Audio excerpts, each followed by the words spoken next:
Paint කරන්න සහාය අවශ්‍යද? පේන්ටි TC ගයිඩ් එකක් නොමිලේම ලබා ගන්න මිස් කෝල් එකක් විතරක්ම දෙන්න.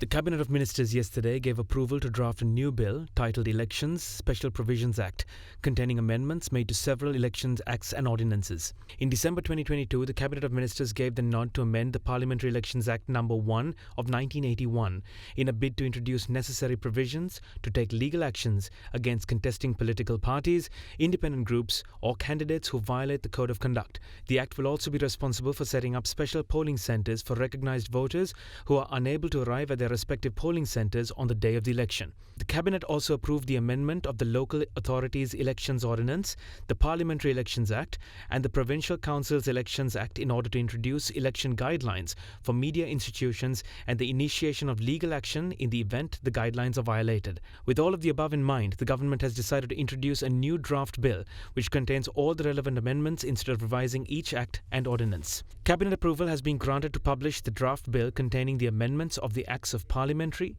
Presidential, Provincial Council and Local Government Elections Ordinance as per the provisions of the Elections Expenditure Regulations Act No. 3 of 2023 in the Government Gazette notification and subsequently before the Parliament for concurrence.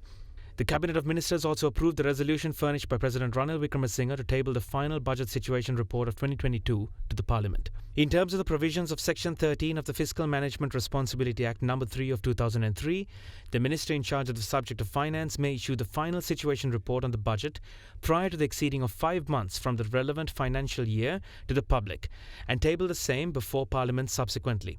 The situation report on the budget of 2022 has been published on the website of the Ministry of Finance.